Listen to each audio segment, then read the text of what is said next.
अब तो खेला होगा, यही तो खेला होगा। निरहुआ यहाँ से डोरी डंबर लेके भागेगा। जिस बार पहली बार चुनाव निरहुआ लड़ा था सांसदी का, तो उसने कहा था कि मैं ब्रह्मा के लिखे लेख को भी बदल देता हूँ। औकात में निरहुआ आ गया था, नहीं चुनाव जीता। निरहुआ भी दावा कर रहे हैं कि अखिलेश भैया को छोड़ेंगे नहीं, मैदान से उनको खदेड़ कर रहे हैं। लेकिन निरहुआ एक डॉक्टर को जनपद आजमगढ़ के मंडलीय अस्पताल से नहीं हिला पाए, तो आजमगढ़ की जनता को क्या हिला पाएंगे? आजमगढ़ की जनता इनको हिलाएगी। तो निरहुआ तो बहुत पहले ही वहाँ अपनी हुकारी भर दिया कि यहाँ से बस उड़ान भरने वाली है। अखिलेश चुनाव जीतने के बाद लोग कहते हैं दिखाई नहीं देते हैं। तो शर्म आनी चाहिए उत्तर प्रदेश सरकार को, और शर्म आनी चाहिए भारत सरकार को, जो अपने देश के और प्रदेश के नौजवानों को, गरीबों को रोजगार नहीं दे सकी, इजराइल भेज रही है। ऐसे सरकार कैसे चुनाव लड़ करके, और यहाँ से निरहुआ उनके चेहरे पर चुनाव लड़कर जीतेगा चुनाव? भारतीय जनता पार्टी के जितने अंधभक्त हैं, सरकार के जितने अंधभक्त हैं, वो कहते हैं यहाँ आटा 500 रुपया किलो होगा तो भी हम खरीद लेंगे। अरे तो भाई काहे ने किसानों की बात मान लेते हो? और पहली बात, निरहुआ को मैं एक चीज़ और याद दिला देना चाहता हूँ कि बहुत बढ़ के निरहुआ जी बोलते हैं। कम से कम अपने सेंस पर ध्यान दे करके और बातें बोलें, इसलिए कि अखिलेश के सामने उनकी कोई तुलना नहीं है। कहा जा सकता है भारतीय जनता पार्टी की तरफ से कि उपचुनाव तो झांकी था, असली खेला बाकी था।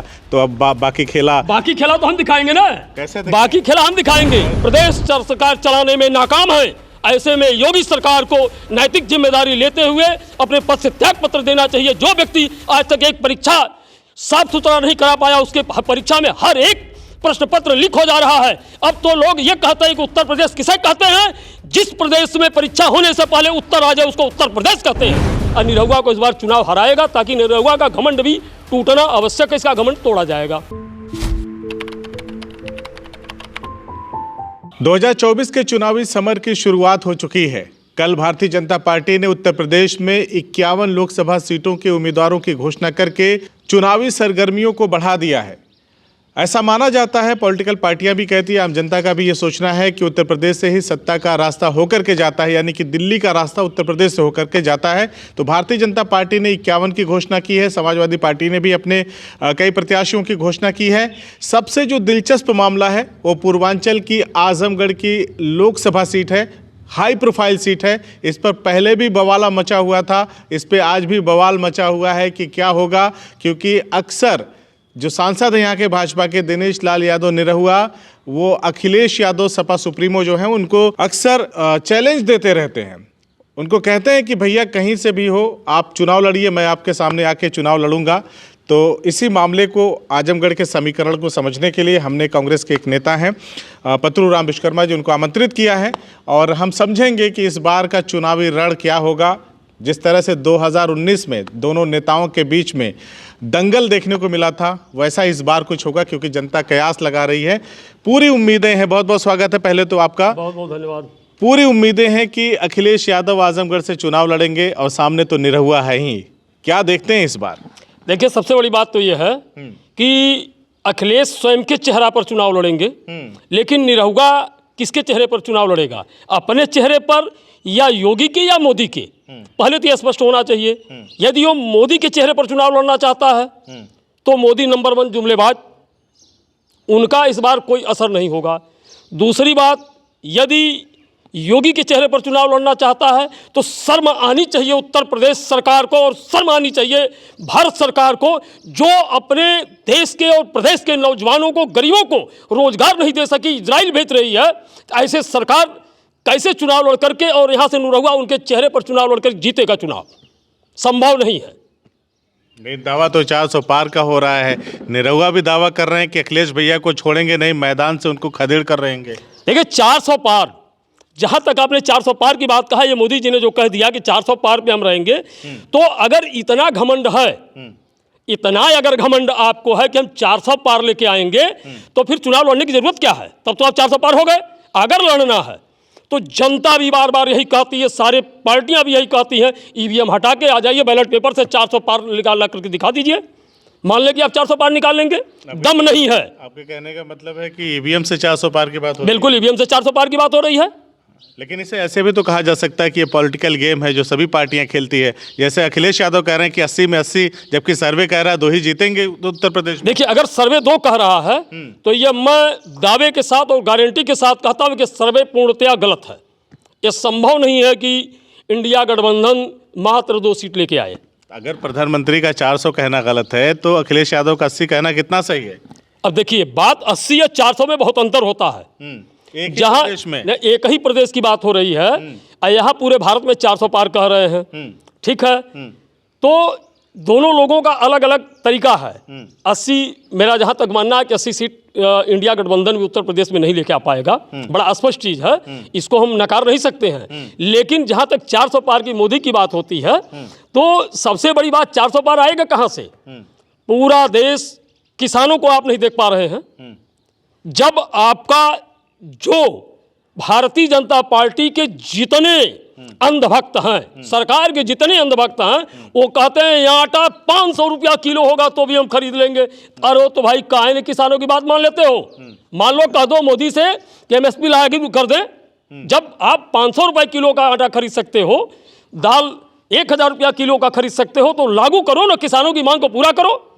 देख लो कितनी औकात है, समझ में आ जाएगा। किसानों का मुद्दा असर करेगा? अरे क्यों नहीं असर करेगा? आप ये बता दीजिए हमको, किसानों के मुद्दा के साथ साथ अभी तत्काल पुलिस परीक्षा में लड़के सम्मिलित हुए, पर लड़कों से 400 रुपए का फीस लिया गया है। समथिंग 2 अरब से अधिक रुपए लोगों ने चुनाव लड़ने के लिए इकट्ठा किया है। ये इनका स्टंट था केवल कि चुनाव में खर्च आएगा कहाँ से, रुपया आएगा कहाँ से। इसलिए इन लोगों ने ये निकाला भर्ती। 62,000 पे इतने लोग फार्म भर दिए, 50 लाख से ऊपर लोग फार्म भरे और लगभग 2 अरब से अधिक रुपया इन लोगों ने इकट्ठा कर लिया। और सबसे बड़ी बात, योगी सरकार प्रदेश सरकार चलाने में नाकाम है।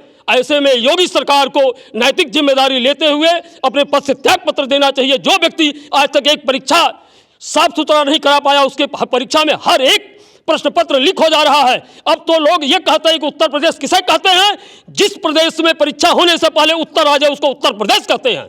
ऐसे में किस प्रकार से आप कहते हैं कि इतनी सीटें लोग लेके आ जाएंगे?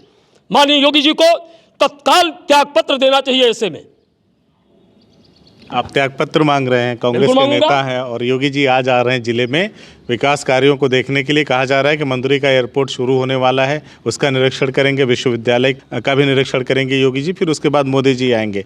तो क्या फर्क पड़ेगा आजमगढ़ में इन चीज़ों से? आजमगढ़ हमेशा बागी रहा है, अब बागी तेवर दिखाया है। आजमगढ़ अपना बागी तेवर दिखाएगा और यहाँ से इंडिया गठबंधन की ही सीट कन्फर्म जीतेगी।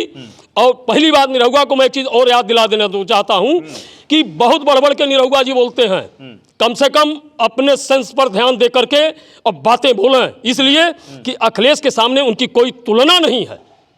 अखिलेश के सामने उनकी कोई तुलना नहीं है। निरहुआ लीडर नहीं है, नेता है, अभिनेता है, नेता नहीं है। वो अभिनेता हैं, तो अभिनेता के अंदाज में उनको बोलना उचित नहीं है। दूसरी चीज़, आजमगढ़ का एक इतिहास रहा है कि यहाँ से जो उपचुनाव जीता है वो फाइनल चुनाव नहीं जीता है। तो यह आजमगढ़ अपना इतिहास कायम रखेगा और निरहुआ को इस बार चुनाव हराएगा, ताकि निरहुआ का घमंड भी टूटना आवश्यक है, इसका घमंड तोड़ा जाएगा। तो ये भी कहा जा सकता है भारतीय जनता पार्टी की तरफ से कि उपचुनाव तो झांकी था, असली खेला बाकी था। तो अब बाकी खेला तो हम दिखाएंगे ना। कैसे बाकी खेला हम दिखाएंगे? कैसे? जैसे उन्होंने कहा उपचुनाव तो, अरे साहब, कहा जा रहा था कि अखिलेश यादव इतना डरे हुए थे आजमगढ़ आने से। देखिए, मेरे आरोप नहीं है, जनता के बीच के मैं बात बता रहा हूँ। या जो भारतीय जनता पार्टी के कार्यकर्ता नेता हैं, वो ये कह रहे थे कि अखिलेश यादव इतना डरे हुए थे कि उन्होंने गुड्डू जमाली को शामिल करा करके अपनी पार्टी में एक रास्ता क्लियर कर लिया ताकि धर्मेंद्र यादव जैसा हशर ना हो मेरा। तब जाकर के अब ऐसा समीकरण बन रहा है कि अखिलेश यादव खुद यहाँ समाधान। इस प्रश्न का जवाब दे देना चाहता हूँ। गुड्डू जमाली जिस प्रकार चुनाव लड़े थे, यह सत्य है कि उनकी वजह से ही समाजवादी पार्टी का नुकसान हुआ था। इसमें कोई संदेह की बात नहीं है, इसको नकारा झूठ नहीं बोला जा सकता है। लेकिन गुड्डू जमाली सपा में आए क्यों, प्रश्न ये उठता है। जब बहन मायावती चुपचाप एकदम अपने कुर्सी पर जमकर बैठ गई, हिलना नहीं चाहती हैं और भाजपा के खिलाफ न बोलना चाहती हैं, न चुनाव लड़ना चाहती हैं और न लड़ना चाहती हैं, ऐसे में गुड्डू जमाली एक कद्दावर नेता हैं और जिले में एक अच्छे नेताओं में उनकी छवि बरकरार है। तो गुड्डू जमाली को जनता की सेवा करना है और समाज सेवा करना है। ऐसे में गुड्डू जमाली समाज सेवा करने के लिए समाजवादी पार्टी का दामन थामा है, उनका हाथ थामा है, न कि उनके हाथ अखिलेश के द्वारा जबरदस्ती नहीं लिए गए हैं। दूसरी चीज कि गुड्डू जमाली जी के समाजवादी पार्टी में आने से इंडिया गठबंधन को बहुत बड़ी मजबूती मिलेगी, समाजवादी पार्टी को भी मजबूती मिलेगी और यहां से अखिलेश यादव का सीट 101% कन्फर्म है। फिर वही मामला चलेगा, बाहरी बनाम घरेलू वाला। निरहुआ तो एकदम पड़ोसी जिले के हैं, वो हालांकि आजमगढ़ में भी उन्होंने घर बनाने का वायदा किया था, दावा भी किया था। रहते ज़्यादा हैं ज़िले में। अखिलेश चुनाव जीतने के बाद लोग कहते हैं दिखाई नहीं देते हैं, उनके प्रतिनिधि तो रहते हैं लेकिन निरहुआ बराबर जनता के बीच में रहते हैं।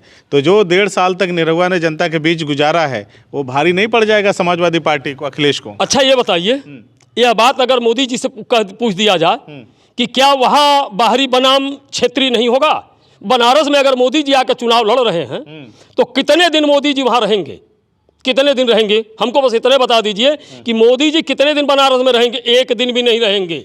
अब मोदी जी तो भाई नहीं रहना, उसी प्रकार अखिलेश जी नहीं रहते हैं तो उनके प्रतिनिधि रहते हैं, उनका प्रतिनिधित्व करते हैं। जनता का कोई ऐसा काम बाकी नहीं है जो उनके प्रतिनिधियों द्वारा न सुना जाए और शासन प्रशासन तक न पहुंचाया जाए, तो ये कोई मायने नहीं रखता है। दूसरी बात जहां तक निरहुआ की रही, 5 साल निरहुआ इस बार जो उपचुनाव जीता है, पिछली बार जब यह चुनाव जीता था तो कुल मिला के लगभग 7-8 साल इसको हो गया जिले में। तो 7-8 साल के बीच में आज तक ज़मीन नहीं खरीद पाया, मकान नहीं बनवा पाया। तो कहने के लिए तो हम भी कह देंगे कि हम जा रहे हैं सूर्य पर ज़मीन खरीदने के लिए, तो ये कोई बात की बात नहीं है। हाँ, इस बातों में कोई दम नहीं है। दिनेश लाल यादव निरहुआ के आने से आजमगढ़ में संगीत का एक महाविद्यालय बन रहा है। आजमगढ़ में निरहुआ के आने से एयरपोर्ट चालू होने जा रहा है, आज से उड़ान शुरू हो जाएगी, फिर दावा किया जा रहा है, हालांकि कई बार हो चुका है और तमाम चीज़ें कही जा रही हैं। विश्वविद्यालय जो बन रहा है राजकीय, उसमें प्रगति हुई है, जल्दी जल्दी बन रहा है। निरहुआ के आने से सड़कें बहुत अच्छी बनी हैं ज़िले में जगह जगह।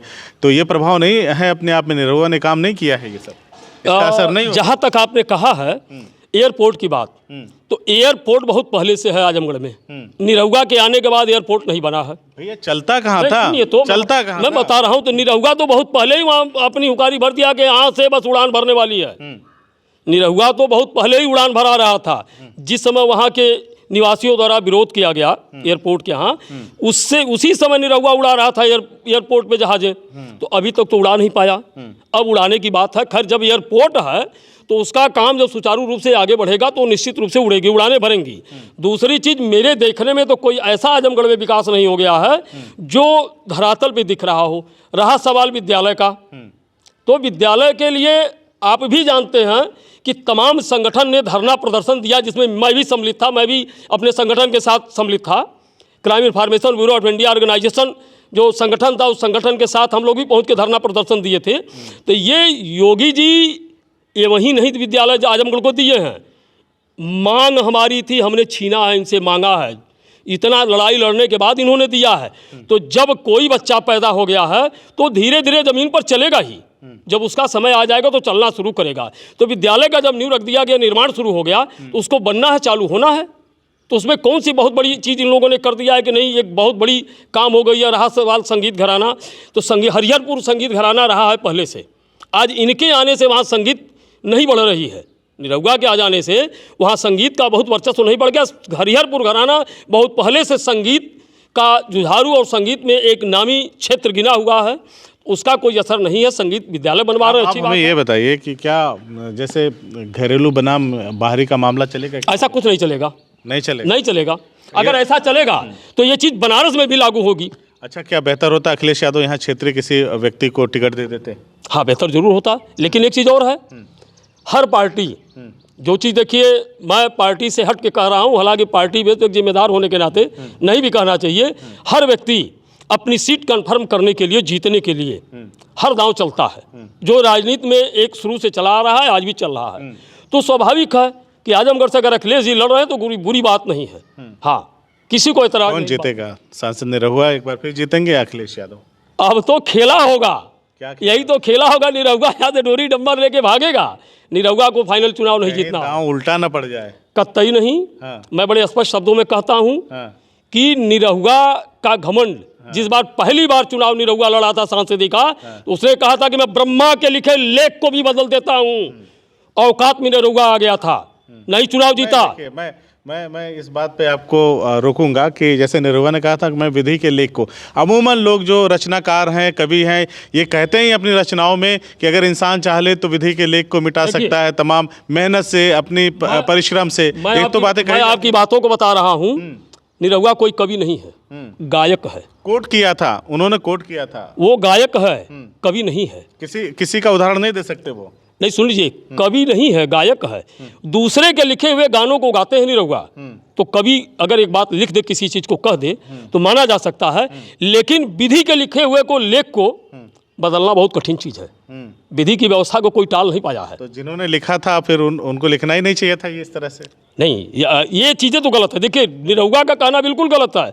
दूसरी चीज, निरहुआ पहला चुनाव नहीं जीत पाया, दूसरा उपचुनाव जीता है ना। तो अभी उपचुनाव जीता था ना। आजमगढ़ का इतिहास रहा, मैं फिर दोहरा रहा हूँ, आजमगढ़ का इतिहास रहा है कि यहाँ से जो उपचुनाव जीता, फाइनल चुनाव नहीं जीता, जैसे अकबर अहमद डम्पी। हाँ, वही इनके साथ होगा। इतिहास दोहराएगा खुद। इतिहास, आजमगढ़ हमेशा इतिहास दोहराया है और आजमगढ़ हमेशा बगावत किया है, बगावत हमेशा करता रहा है। तो इस बार भी निरहुआ को यह सिद्ध करके दिखाएगा कि निरहुआ, अरे मैं बता दूं निरहुआ की कहानी।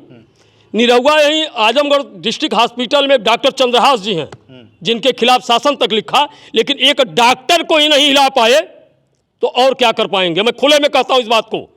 इनके द्वारा कई पत्र लिखे गए, शासन तक भेजे गए, अखबारों में वो चीज़ें निकला है, लेकिन निरहुआ एक डॉक्टर को जनपद आजमगढ़ के मंडलीय अस्पताल से नहीं हिला पाए तो आजमगढ़ की जनता को क्या हिला पाएंगे। आजमगढ़ की जनता इनको हिलाएगी इस बार। चलिए, क्या होगा ये तो आने वाले 1 से 2 महीने के चुनाव में, जब लोकसभा का चुनाव होगा, पता चल ही जाएगा कि कौन कितने पानी में है। फिलहाल भारतीय जनता पार्टी ने सांसद दिनेश लाल यादव निरहुआ पर भरोसा जताते हुए उन्हें एक बार फिर से आजमगढ़ के चुनावी समर में उतारा है। और भारतीय जनता पार्टी को कहीं ना कहीं लगता है कि जो हम काम कर रहे हैं या जो हमारे सांसद ने लोगों के बीच रह करके अपनी छवि को बनाया है, उससे वो अखिलेश यादव को चुनौती दे पाएंगे, ऐसा भारतीय जनता पार्टी को लगता है। वहीं समाजवादी पार्टी को लगता है कि अखिलेश यादव का जो एरा है, जो उनका चार्म है, जो उनकी पॉलिटिक्स है, जो लोगों में उनका क्रेज है, वो भी कहीं ना कहीं आम जनता के सिर चढ़ करके बोलता है। तो मुकाबला बेहद दिलचस्प है आजमगढ़ की जनता को। मुझे तो लगता है कि देश में सबसे हाई प्रोफाइल चुनाव यहीं होने वाला है, सबसे क्षेत्र होगा, है ना। सबसे हाई प्रोफाइल यहीं पे होगा। ऐसा मुकाबला पूरे देश में आपको कहीं देखने को नहीं मिलेगा चुनावी रण का।